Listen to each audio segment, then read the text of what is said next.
everybody. It's Deanna Lay, CEO and founder of IKAGG, I Know a Guy / Gal, back today with another IKAGG interview.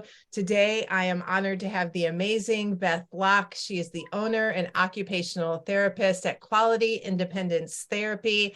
And I can't wait for you all to meet her and hear all of the fantastic things that she is up to. Beth, welcome to the IKAGG interview.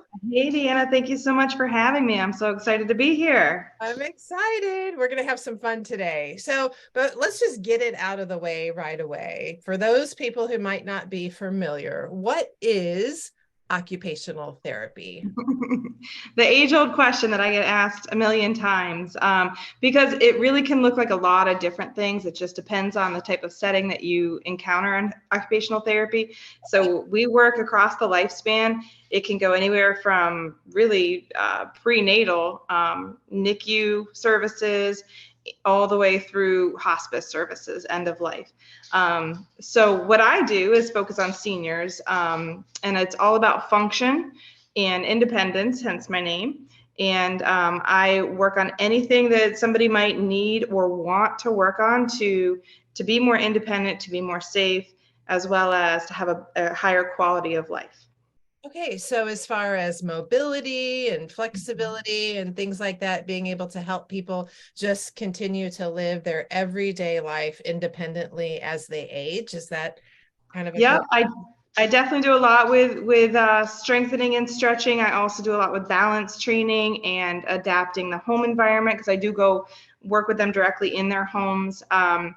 I do a lot with adaptive equipment training. So perhaps, you've got arthritis in your hand. So here's a tool that will help you button your shirt more independently or open a can more independently and things like that. So it's not always about fixing the body. Sometimes it's about fixing the task so that they are still able to do it despite whatever disability they may have. Oh, that's fantastic. Okay, we're going to get a lot more into it for sure, but I wanted to get that out of the way so everybody can have a good frame of reference as we talk about your fantastic business. So how did you get started? What's your background and why did you decide to start your own business? I have been an occupational therapist almost 20 years now. Most of that has been working with seniors, and most of that has been working in the home. So I did a lot of over a decade with home health services, which is a short-term skill-based service provided by Medicare Part A. Okay. And that's a great service. And I fell in love with working in the home and getting to know people on just a whole different level than you might, get to know them if you're working with them in a clinic or something like that. But unfortunately, due to Medicare cuts and a lot of other things, basically home health has gotten shorter and shorter. The services, aren't able to provide the level of care that clients used to need, or clients do still need. So I decided to go out on my own, and I bill under Medicare B, so it's a little bit different. I function as an outpatient provider, even though I'm going into the home to provide the services. So it's called mobile outpatient therapy. Again, it still falls under Medicare, so my services are still covered by insurance, but it gives me a lot more flexibility and freedom to do what I want to do, treat the patients how I want to treat them, and things like that. So it's been a great transition for me. I still get to be doing what I love to do, but on my own terms. Yeah, that's awesome. Tell me about some of the favorite things that you encounter when it comes to working with your patients. You have any good stories? Well, let's see. Just this morning, my first client today got tears in his eyes because he was able to get down onto the floor and get back up by himself for the first time in 3 years. Oh my God. Yeah, so that was exciting. And he also took 12 steps without a walker for the first time in 3 years. So that was really great. And then my next patient, I had to get a clog out of her vacuum cleaner because she couldn't vacuum because it was all clogged up and she didn't know what was wrong. So my day goes all over the place. You never know what you're going to do. And that's what I love about it. I get to help people where they're at with whatever problems they're having in the moment and whatever they want to work on at that time. So it's really fun. I get to I mean, I have a 96-year-old that I'm seeing, and we're getting back to walking outside in the community. She hasn't been able to do that for a long time. And it's really whatever their goals are. And that's what I love about it. I get to bring joy to them because I can help them meet their goals. Oh, that's fantastic. And I bet no day ever looks the same twice for you, huh? That is for sure, for sure. So when did you start? I know you said you've been doing it for 20 years, but when did you start your business? And then what do you love most about it? I think you alluded to it a little bit, but if you want to go into detail. I started seeing patients for myself in February of last year. So it's been a little over a year, just over a year. And what I love most is, like I said, the flexibility and the freedom to help patients in the way that they really truly need the help. So, if I were working for an agency, I would be under significant productivity standards and things like that. And I wouldn't have time to take apart this lady's vacuum cleaner and figure out why she couldn't vacuum. But because I'm on my own schedule, I could do that. And that was huge for her. She really needed somebody to do that. So I just love being able to help out wherever somebody needs it. Oh, that's fantastic. How about the biggest lesson you've learned since you're a relatively new business, even though you have decades of experience? What's been the biggest lesson so far that you've learned as a new business owner?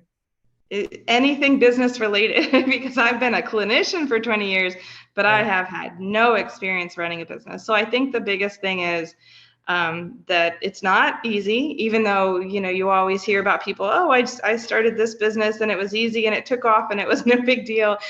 Right. Just because they did that, even if it's in your field, it doesn't mean it's going to work out that way for you. So be persistent and be patient and understand that sometimes it's just going to take time. I love that. Yeah, right. You're an expert at what you do, but there's really no book on all the intricacies that it takes to run a business day to day outside of your expertise. So yes, it's something we're all. Or rather, there's a zillion books and you don't have time to read all of them. There you go. Figuring out which one's the right one to follow. Which one will tell me all the things I need to know and make my job a whole lot easier. But you're right. It's all the things that go along with running a business tend to bog us down and take us away from our expertise types of things. I mean, social media and scheduling and billing and I mean, you add all the things into it. And the goal is really to get you in front of your patients to help you, make their dreams come true. It sounds like keep them as independent as possible for as long as possible. Absolutely. That's the goal. Yeah. So how about misconceptions when it comes to what you do? Because you really do have quite the niche. You're niched down, and a lot of people may not even know that your services exist. So when it comes to occupational therapy in general or your business specifically, where are some common misconceptions? I think you hit one of them right there, is that the misconception that I don't even exist. Mobile outpatient is a relatively new idea. Previously, a lot of people had heard about home health, which I had touched on before. If somebody comes out of the hospital or something like that, it's very common that they're going to get home health services, which is great, and they should still do that. And then the next step would be to go to an outpatient clinic where you have to get in the car and drive there, and you do that 2 to 3 times a week. And in some of those settings, the unfortunate thing is they're going to set you up with a list of exercises and say, or put you on a machine and say, there you go, I'll come back and check on you in a while. And you don't get a lot of one-on-one, face-to-face treatment time. So a lot of people don't want to go back to those clinics. So, just understanding that mobile outpatient is a thing. It's growing in a lot of areas, and, we'll come to you and we will give you usually an hour of one-to-one treatment time. Well, what I really love is if you're a patient, let's say I'm a patient and I need to know how to do, like you said, some adaptive skills, going somewhere into a place that I'm not that familiar with, and then having to transition what I learned there into my own home might be super tricky. So it makes perfect sense that you come to the home. Yeah, especially if there's any cognitive deficits. I have a client that I see right now who was referred to me by an outpatient occupational therapist. And she said, I've been working with her and she can do these things when I'm here with her, but then she goes home and I know she doesn't use any of them and she needs someone to go into the home and teach her what she needs to learn. I think another big misconception kind of my field in general is just the idea that I'm getting older and this is just going to be how life is and there's nothing I can do about it. Therapy's not going to help. I've had therapy before and it's not going to help. And that's the one that breaks my heart, because that's not true. Like I said, I have a 96-year-old I'm working with, and she has done amazing. She's made so much progress. And just, people don't have to just succumb to quote unquote old age. Old age isn't a disability. Okay. Yeah, that's pretty mind-blowing, because I think people just, as they're getting older, they just realize they think that they should be doing less and less and less, when in all actuality there might be some easy things that they learn from you that could help make their life a lot easier. And again, quality independence. Exactly. That can help them be independent for longer, staying in their home longer. I know that's what a lot of people, and I bet the family members of the patients you work with are super grateful too, huh? Have you found some good relationships there? Absolutely, yeah. Quite a few of my clients are clients who their adult child found me online and called and said, "Hey, I really need you to come out and see mom or dad, because they're failing, and I know this is going to fall on me in the long run, or they live at home with me, and I want them to be able to stay in my home, but I can't, if they're going to fall all the time, I can't keep them in the home. They're going to have to go to a nursing home or something to that extent." So the adult children are very grateful. I bet. So when it comes to goals you have for this year, we're a little bit into 2023 as we're recording this. So what do you have? And people may watch this, in 2024 or whatever, but like, what are some upcoming goals that you have for yourself? I have a lot of big ideas for things that I want to do with the business. Some of them have to do with finding or with providing some more wellness type services that are not going to necessarily be covered by insurance. But some things that people really want to be able to do, like a lot of people move to this area in particular in Wilmington. I know a lot of people are not local here. Because it's warm year round for the most part, and they can golf year round. So a lot of people move here to golf, and then they realize they can't golf anymore because of their mobility or their pain or what have you. So I would really like to be able to literally just take people out on the golf course, and even if it's just help them play a few holes or help them go to the driving range and keep them safe while they swing the club a few times. I want to be able to provide services like that. I want to be able to get together some social groups for active older adults who want to get together. Our senior center here is great, and they do a lot of that, but it's at the senior center. So I want to do a lot more of that, more, community based. I would like to bring on a physical therapist. That's a big part of it. So lots of things to work towards. That's great. Yeah, you got to have big goals and ideas and dreams for sure that you're working towards. It's fantastic. Yeah. So if you, seeing as how, you're getting your feet wet with this and you're moving along and have learned a lot of really great things over the last year plus, what would you tell a new business owner just starting out? Any advice that you would give somebody brand spanking new? I would say first off is get really, really organized. Like get organized and then organize yourself some more, because I think that that's been a struggle for me where I was like, well, I'm going to figure this out as I go.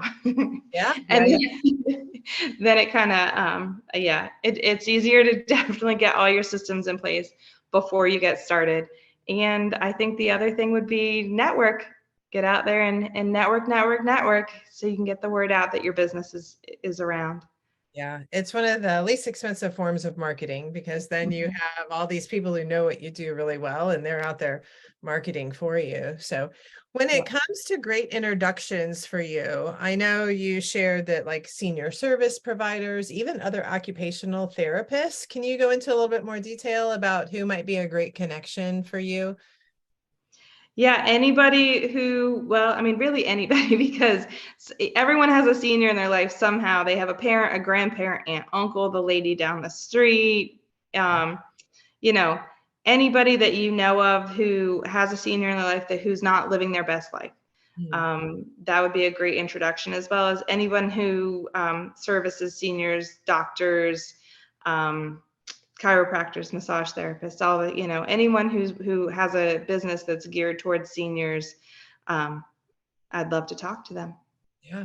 And another great connection I think that I just thought of would be realtors.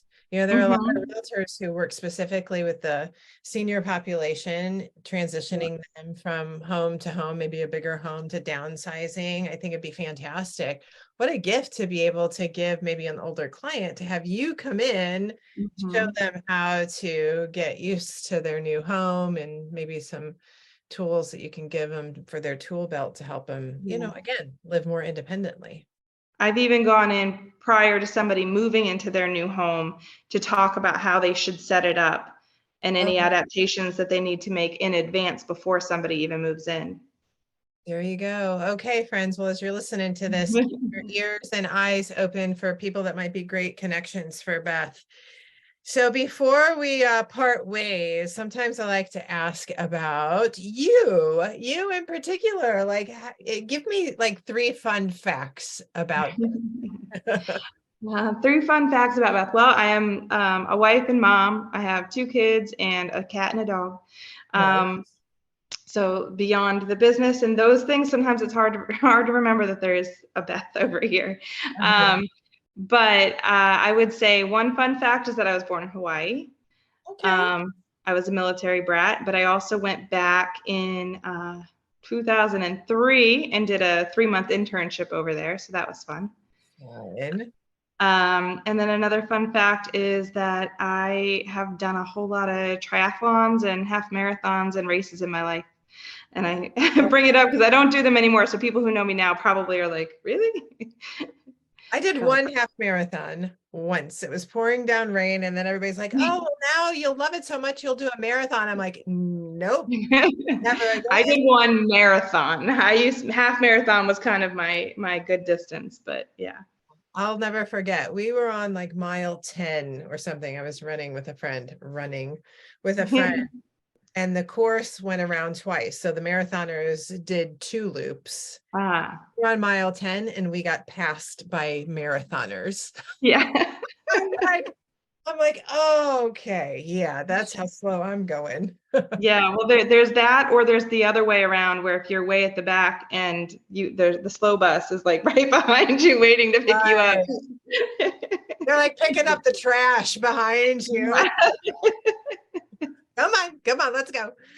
Yeah, that's fun. So, are you from Wilmington originally, or I know you said Hawaii, but where? Yeah, I was born in Hawaii, but we military family, so we didn't live there too long. I spent most of my life growing up in Maryland, Annapolis, Maryland, and then I was a traveling therapist for a while, which was great. Yeah, I bounced around the country for a few years. Yeah. And settled in Wilmington, North Carolina. Yeah, well, settled in California for 4 years and then came here to Wilmington. So one goes to the other. What do you love about Wilmington? What's one thing you love about Wilmington? Oh, I guess the beach. We typically during the summer we go to the beach every single weekend without fail. So that would be the biggest thing. That's awesome. Is there anything else that I didn't ask that you'd like to share? I don't think so. I think maybe, if I wanted to, drive anything home, it's that, again, aging is not a disability. People don't have to just give up just because they're getting old. And yes, sometimes, pain and fatigue and things like that set in, but there's ways to deal with that. So please reach out to your local therapists and they can help. Girl over there. Yes, I know a gal. Yeah. How do people best get a hold of you? You can go to my website, qualityindep.com.